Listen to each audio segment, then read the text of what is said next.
So I want to, Rabbi Dov Schochet, I want to welcome you. I understand you're also the a PISIC for Aleph Institute for questions that come up to active service members. Yes. Excellent. Last few years. Look forward to working with you. So a question came up on our chat group this morning, double Shabbat issue at 23:54, which is about 11:54 p.m. this coming Saturday. A sailor mentions, I will be crossing the international dateline heading east. Do I have an extra long Shabbos or an 8-hour day week? What do I do? An 8-day week or what? Okay, so number one, just for starters, it can't be an extra long Shabbos. By the time this person will be crossing the international dateline, Shabbos will have already ended where he was. I mean, unless he's all the way north, unless he's really by the North Pole, if he's crossing it any area over the general Pacific by 11:54 p.m., Shabbos will have ended. So he'll have already made Havdalah, etc. The question is, when he crosses international dateline, does he go back to Friday night, and therefore Shabbos begins again, or is it Saturday night going into Sunday? That would be the only question. And I remember when my son was living in Alaska, he had a quick question regarding, when you have a 6-month summer and a 6-month winter. Right. So Alaska has two separate issues. Alaska, on one hand, with the actual international dateline, Alaska has a very big problem because there's a machlokes in the Achronim based on some Rishonim exactly where to place the international dateline. Meaning everybody agrees that Halacha recognizes the concept. It's a necessity, being that the world is a globe. If you don't have an international dateline, you reach some absurdities, which make it required to have that dateline. If you want, we can go through that. So where exactly the dateline is halachically is debated. Some have it, and it's all based on Yerushalayim, but how many degrees east of Yerushalayim should the dateline be? Some have it as 90 degrees, 145 degrees, 180 degrees. And each of the different positions have their own complications that you run into. The problem with the 180-degree international dateline, which is somewhat in line with the international dateline as the world knows it, it's pretty similar. The difference is that it runs through Alaska. So you have this question, the people that are living all the way in the western part of Alaska, they might be on the western side of the dateline. So what America might be calling Friday, if they're on the western side of the dateline, not the eastern side, might actually be Shabbos. So that's the first issue you have with Alaska, with where you place with the dateline. The other extreme of the dateline, which is the Chazon Ish's opinion, is that it runs smack through China, which puts Japan and large parts of Australia on the eastern side of the dateline. And what that means is that when they think it's Shabbos, it's really Friday. When they think it's Sunday, it's really Shabbos, which when the Mir Yeshiva was in Kobe, Japan during World War II, it led to a whole debate as to how to keep Shabbos and Yom Kippur, how many days, what day was Yom Kippur, because there's a question if they know the right day of the week. According to the Chazon Ish, everything is really a day earlier over there because they're counting it as if they're on the western side of the dateline, when truly they're on the eastern side of the dateline. So that's one issue you have in Alaska. The other issue you have in Alaska, which is when you get to the far northern parts of Alaska, is that, and you have this in Russia as well, in certain places, St. Petersburg maybe, where you have the nights that just don't get dark, or the days that don't get light. You can have the reverse in the winter and the summer. And what does Halacha say about that? But that's a whole separate issue. So we come back to our question on the sailor on board ship. Okay, so he asked it in relationship to Shabbos. Obviously, during this time of year, there's the whole other issue of Sfiras Omer. So in a general sense, when it comes to Shabbos, I don't think there's any argument. When it comes to Sfiras Omer, there's a lot of interesting debate, and other mitzvahs like that, which are dependent on a passage of time. We have the Bris Milah on the 8th day, you have Pidyon Haben on the 31st day. So over there's a passage of time element, which seems to be subjective to the person's experience. And then you can have a lot of the discussion and debate. When it comes to Shabbos, it's almost universal to the point where any disagreeing opinion is almost insignificant, is that it goes by the place that you are. If it's Shabbos in that place, it's Shabbos. It makes no difference how many days you've counted or where you know what you're up to. If it's Shabbos in that place, for you right now, it is Shabbos. I mean, there's one small example in Gemara which runs counter to this, which is if a person is traveling and he forgets what day Shabbos is, but that's an irrelevant comparison because over there it's a person that doesn't know. It's a lack of knowledge. And Chazal tells us, what do you do in that case? So you have to start counting your own days because you have no other way to count it. But in every other case, Shabbos goes by the place that you are. So once we know where the international dateline is halachically, and as I said before, I think today the majority of opinions would say it's right around where the actual international dateline is, where the world recognizes it as. So when you cross that, you're in a different day. And I want to be clear what I mean by a different day. Because there's two separate issues here. Let's say the person would be crossing the middle on a Tuesday morning, okay? And he would now call up and say, do I have to put on tefillin again because I went from Tuesday to Monday? So it's the same day because day is determined by sunrise and sunset. The only thing is that that one day is called Tuesday over here and Monday over here. Why that would be, either from a secular standpoint, just a necessity, maybe from a Jewish standpoint, because Bria Sa'olam, creation might have started, 24 hours earlier. So by the time it got to daylight, all the way at the eastern side of the international dateline, it was 24 hours after the world started being created on the western side of it. So it's literally, sorry? Someone who's looking at quantum physics might have a discussion on that concept. Okay, that's outside of my pay grade. You have to speak to the nuclear physicists on your submarines. Maybe they can help. So it's the same day, meaning for the person, as far as all mitzvahs of the day are concerned, reading Shema, etc., there's no need to do it again. But that one day, depending on which side of dateline you are, is a different day of the week. So because of that, as soon as he transfers over, where it's Saturday night when he's on the western side, and as soon as he transfers over to the east, it becomes Friday night at that point. Or at least, as I said before, I don't know if this is on the recording, as I said before, at least it's a suffix. The reason over here it's not so simple is because although he's crossed the dateline, the last place of civilization the person was at was on the western side, and they've still not reached a new yishuv, a new place, which is significant in certain places in halacha. So it could be you only take the dateline into account, it's possible, once you reach the next city that's on the other side of the dateline. And because in this case, the person hasn't done that, so he's in a suffix. In that case, I would say that he has to be concerned that it's Shabbos, but he's not certain that it's Shabbos. And the relevance of that would be, he has to treat it like Shabbos, but he shouldn't make Kiddush because it might be a bracha levatala, and other elements as well because of the suffix. So in this particular circumstance, and I want to back up a step, when we talk about service members, we're using the term he generically to cover both. Okay. And so you're saying the suggestion here is that the person is traveling in the boat.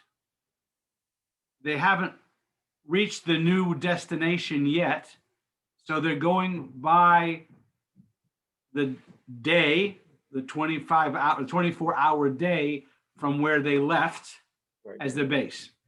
So there's one case in which everybody, where there's no question that that's the case. Otherwise, you reach some real absurdities, which is when you have a Jewish astronaut. Because, the joke goes when Ilan Ramon, they asked him, so how was it? Well, this was before, unfortunately, he never made it back. He says it was crazy all day long, shachris milchamayr, because when you're in outer space, you go through a cycle of day and, I don't know, some 20 minutes or 30 minutes. So if you go by your own day, so you have a Shabbos every few hours, and then you get to Yom Kippur it gets a little crazy. So over there, when you have multiple sunrises and sunsets in each 24-hour period, so the Rebbe over there is clear that you don't go by your sunrise and sunset. It's a unique situation, and the only suffix that he had when Ilan Ramon was going into space, that the different discussion was around, which place is he determined by? Was it here in Florida because that's where he left, or is it Texas because that's where his mission control was? So that was the question. So there's for sure examples where we certainly go by the departing place. By a boat, it's a little it's a little more complicated because right where he is right now, it's a normal place, has a 24-hour day, just like where he left. But he just hasn't, there's nothing significant. He's not in a place where they have their own counting of the days of the week. He's just in no man's land, and that's why the Rebbe said it was a suffix. It should just be noted that when the Rebbe wrote that, it was in his earliest writings on the Kavatarach, even before 1949, I believe. But I'm not aware that the Rebbe ever, and some of the things that the Rebbe said over there, the Rebbe certainly did change. For example, over there, when it came to Sfira Soimer, the Rebbe's opinion was that maybe the person should count both days. But we know for sure later that the Rebbe position became much more in line with, no, so the person has his own Sfira and ignore the local counting entirely. So that certainly changed. About the boat, I haven't seen anything that suggests that the Rebbe's position changed. So this idea of being aware that it could be Shabbos, practically speaking, how does that? So it's like any time a person is not certain if it's Shabbos or not, so you have a suffix Shabbos. So in the case where a person is traveling, Chazal say over there he doesn't know what day Shabbos is. He does whatever he needs to do in order to work to live for that day, but no more, because it's a suffix of Shabbos. Now in this case it would be a little different. Not to get into the military issues of what he's allowed to do or not allowed to do. In that case, if you don't let him work on every day that it might be Shabbos, he's never allowed to work. Over here, the suffix is limited to just a one-day period. It's whether it's Shabbos for that day. So, like anytime you have a suffix, so you treat it like Shabbos, but you don't do anything which would mean it's a leniency. So, for example, you can't make a bracha, which is not necessary. So you can't make kiddush because that might be a bracha levatolo. Tefillin you can put on because. Right, even if you put on tefillin on Shabbos, so he's allowed to put on tefillin. He doesn't want to miss a day of tefillin. Question then comes also to the davening. So a person davens a Shabbos davening. If you add something you're not supposed to add, or you shouldn't add something which you are supposed to add. So the pashtus, I would say, without the full analysis, sheval tasa adif, that when you're not certain, better not to add what you're not certain that you should add. So you should not add the Shabbos into his. You should not make any mention of Shabbos. You should have in the regular Shemoneh Esrei. Musaf, obviously, again, can't daven Musaf because it's a bracha levatala. It might be a bracha levatala. And the rest, when it comes to working, he should not do any unnecessary work because it might be Shabbos. What would he or she do in the case of Havdalah now? Havdalah. So they already made Havdalah on the night before. Over here, be sure to make Havdalah as soon as. So if it's a she, it's a little more interesting because there's much more room to be lenient. Because there's a strong notion that women do not have the same obligation of Havdalah as men. Which is why if a man makes Havdalah, you can't make Havdalah again for a woman. Because unlike for a man where you're obligated to take care of his responsibilities, by a woman it's not clear at all that they have that obligation. But even if it was a man, I would say that by Havdalah you're dealing with the suffix d'Rabbanan, and he already made Havdalah, so to not make Havdalah secondary. They can say Baruch Hamavdim and Kodesh L'chol to make the bracha of Havdalah. They should. I'm curious when we're thinking about the timing of that.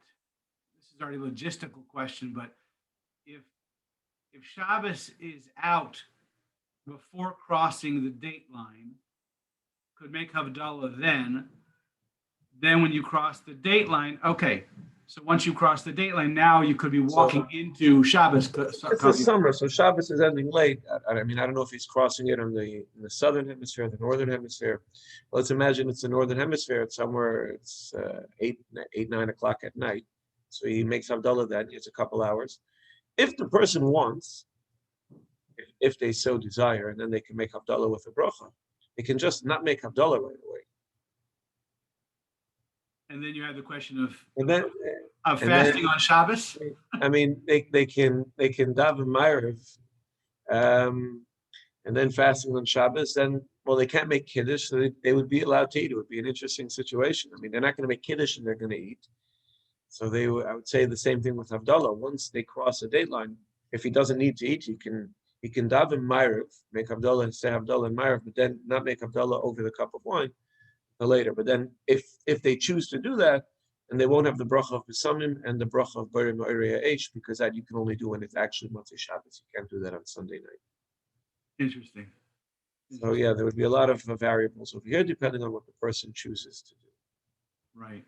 So let's now take in the question about this particular sailor is now doing this transition during the counting of sphere. I know that Rebbe talked extensively about this. So let's dive into this a little bit about Okay. how is Shavuos determined and why is this such a big shiloh? So what's going to happen is that he's going to count when it turns night, and he has to count when it turns night, and he's going to count the 28th night of the Omer, right? Motzei Shabbos will be the 28th night of the Omer. Okay, he'll cross the international dateline. As I said before, it's the same day. You don't say Shema twice, you don't count again, so he's fine. He counted the 28th night of the Omer. Then it's going to become the morning. The problem is when it comes morning, it's going to be Shabbos morning, right? Because he's now on the eastern side of the dateline. The next time it turns dark, he has to count Sphira again. And it's Saturday night. So what's he going to count? Now, to count 28 again would be really strange because he already counted 28 last night. So B'Pashas, he counts 29. But now you have a real problem. Let's say he's already reached his port, or even if he didn't, he will reach his port. So he counts 29 on Saturday night. On Sunday night, he's going to count 30. And suddenly, when he's going to reach day number 49 on Friday night, because run it through, if you count 29 on Saturday night, that means the next Friday night he's going to count 35. The Friday night after that, he'll count 42. The Friday night after that, he'll count 49. And the night after the 49th is already Shavuos. That means for him, the 49th night of the Omer will be on a Friday night, and Shavuos will be Saturday night, when we all know that this year Shavuos is on Sunday night. So it turns out that this person, what is he meant to do? And this led to all sorts of different approaches in the different achronim, varied. In general, I think maybe today it's shifting a little, but in earlier, meaning in the 50s, 60s, 70s, where this was a real radical question, travel across a dateline was not common, people really didn't get it. But most of the opinions said, you just count like the place that you're in. And at length, the Rebbe said that that's absolutely incorrect. And the reason it's incorrect is because Sphira is a personal obligation. The holiday of Shavuos is not dependent on any day of the month. Rather, it's dependent on counting 49 days from the Omer. And let's stop there for just a second to establish that base concept. So like Rosh Hashanah is the first day of Tishrei, Yom Kippur is the 10th day of Tishrei, Sukkot is on the 15th, Passover is on the 15th. These are set calendar days established by the Torah. These are the days of holiday. Shavuos is not established by a date on the calendar. Shavuos is established as 49 days after Passover, we celebrate Shavuos. Well, 49 days after the second day of Pesach. Right. Okay. And so in the times of the temple era, the whole question is about messengers coming and going. So Passover could be on different dates depending on when the moon was sighted and the calendar began. So the 49 days later would not always be the 6th of Sivan. It could be the 7th of Sivan. So that comes out very simple. If we start counting on the 16th, and Nisan has 30 days, so you have 15 days in Nisan. Iyar has 29 days, so you have 29 plus 15 is 44. So the 50th day will be the 6th of Sivan. But imagine a situation where the witnesses didn't come in the month of Iyar, so Iyar had 30 days. So you already had, by the time you finished Iyar, you already had 45 days. So in that case, Pesach would come out on the 5th day of Iyar. Or imagine a reverse situation, which would also be unusual, but imagine Nisan had only 29 days and Iyar had only 29 days. So you counted 14 days in Nisan, 29 in Iyar, so that's a total of 43, and then Shavuos would come out on the 7th day of the month. So we could see Shavuos on the 5th or the 6th or the 7th, right. And the Gemara says that clearly. It's a clear Gemara that Shavuos can come out on any of those 3 days. So because it's based on the counting of the Omer, Shavuos could be on a different day. Right. Now going back to the question of, is this a personal counting or is this a communal counting? So just because it can come out on different days, but that's irrelevant because today we know when Shavuos comes out. But to that, the Rebbe added, and he said, this is significant because if Shavuos was tied to a specific day of the month, then there'd be nothing to talk about. Just like Shabbos, I don't care how many times you cross the dateline, it's the Shabbos wherever you come, as we discussed before. But once we know that Shavuos is not tied to that specific date, it's tied to the passage of time to the counting. So then you add to that the idea of, well, is Shavuos a communal counting? Is it collective or is it individual? And number one, we know for certain that each person has a personal obligation to count. Unlike other counting, for example, when it came to Yovel, counting the years was the Bezdin would count for everyone. When it comes to Shavuos, each person has their individual obligation to count. But that alone is insufficient. Maybe each person is individually obligated to count whatever the city is counting. If today they're counting in Miami, day 24, we have to count day 24, whatever it might be. But to that, the Rebbe asks, well, that's not counting. Counting over here is not just some number, it's counting the days that have passed for you from when the second day of Pesach arrived. Otherwise, if our sailor, when he got to Saturday night, or she got to Saturday night, okay, ladies don't have an obligation to count, but Shavuos, they do have the obligation. So when they get to Saturday night, they already counted last night 28. To count 28 again, what kind of counting is that? What does it even mean to count if you're simply repeating the day? So therefore, you have to go already to the next day. It leads to a real strange outcome in which a person, when they cross the date line to the east, celebrates Shavuos a day before everybody where they are. And when you cross the date line to the west, you celebrate Shavuos a day after everybody else. So it is a very strange outcome. And because of that, the Rebbe said many times, my position is one should not do that unless it's really necessary. In fact, when I was in yeshiva in Australia, and I came home for Pesach, so going home would have led to this problem. So instead of flying the normal route, which would be California, Sydney, I flew around the world. I flew from Miami to Atlanta, from Atlanta to London, from London to Thailand, and from Thailand to Sydney. And like that, you don't cross international date line. You just, your days are getting really short because you're traveling east. Anytime you travel east, your days get short, but you don't run into the issue of having the same day twice or missing a day. So that was a way to avoid the issue. It's a much longer journey too. Yes, it was quite an experience, but yes, it was quite a journey. Not something you want to do with a lot of children. When we went to Sydney, Australia, it was Kanainahara with kids. So you do it, try to do it outside of Sphere. Or if a person goes back and forth during Sphere, it's fine, right? If you fly today to Sydney, Australia, so let's say you leave right now and you leave during the day, so you have this really long day because you're traveling west. So by the time you get there, they're already counting day 26. And you would count today's day, right? One day before that. But as long as you travel back during Sphere, you're fine because you'll be different what they're counting there, but when you come back, you'll make up your problems. So as long as you go back and forth, you're fine.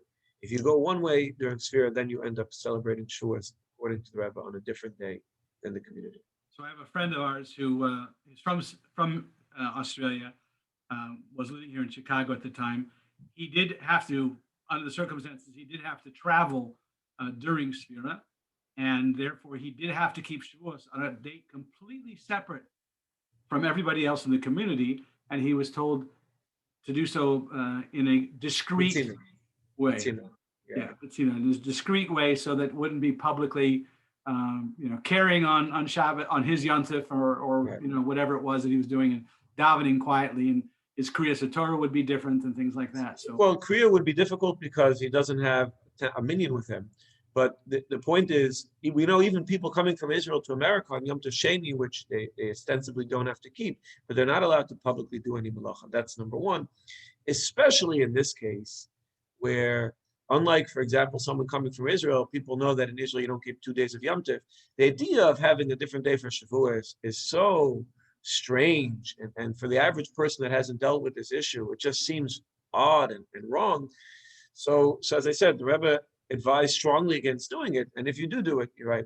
Don't make a big spiel about it. It should be done as quietly as possible. So it's not to create these questions that people are, these unanswered questions. And in this case, obviously, someone who's in the military, the general opportunities for a minion are non-existent anyway. So. But so I don't know how long this person is on duty, if they'll already be home for Shavuos, if they're still going to be on the boat, right? Nobody's going to know what they're doing anyways. It's going to be, so for them it will be much easier. They're going to be outside of, just like the Shabbos issue, they're going to be outside of the issue. They're going to be outside of any civilized place. So over there, if someone leaves Israel, and they're outside of Israel, but they haven't yet reached a yishuv. They haven't yet reached a place where there are Jewish people living. They're allowed to do whatever they want in Yom Tov Sheni, because there's no Mar Zion or anything like that. So over here, this person, if this is what ends up happening, and he doesn't cross or she doesn't cross back during Sphere, they don't go back west or whatever their deployment is. So then they would have Yom Tov on Sunday and Monday, and Tuesday they would be fine as long as they're on the boat. Right. So let me ask an interesting question. My thought: oftentimes in the military, people can get very busy and be unaware of some things. So, for example, if the person, what if the sailor lost counting? They started counting Sphira, lost track, stopped counting, lost the bracha, may still be counting without a bracha. Or what if the sailor didn't know about the idea of counting Sphira and didn't start counting Sphira? What would be the circumstance then when it comes to Shavuos? So Shavuos comes after 49 days, but it doesn't necessarily mean 49 days of counting. It's not like I can say, you know what, this year I'm not going to count the Omer and I'm going to just skip Shavuos this year. It's not the way it works. I mean, we have other examples. If a person becomes bar mitzvah during Sfiras Omer, where they obviously have not counted 49 days, they're still biblically obligated to keep the Yom Tov of Shavuos. And the idea is, it doesn't mean, although we are personally obligated to count, the counting is just the indication. You want to know when Shavuos is when 49 days have passed for you from Pesach. So whether you knew about this issue or not, whether you counted or not, whether you're making a bracha or not, Shavuos is going to be on Shavuos' day. And this is even the opinion of Baal Halachas Gedolos. It says if you miss a night of counting, you don't continue counting with the bracha. That's only for the mitzvah of Sphira. It doesn't interfere with the Yom Tov of Shavuos at all. So for our ignorant sailor or our blissfully unaware sailor, or a person, let's say, is not so observant, and maybe they keep the holidays, but the Sphira Soimer is not so important to them. They would keep Shavuos as if they were counting. That the actual counting is not what determines the day of Shavuos. Excellent. Well, I really appreciate your time on this one. I'm going to continue with another question in just a moment, but really thank you for your participation in helping clear this and adding all the details that come into what makes a final decision, a final psak.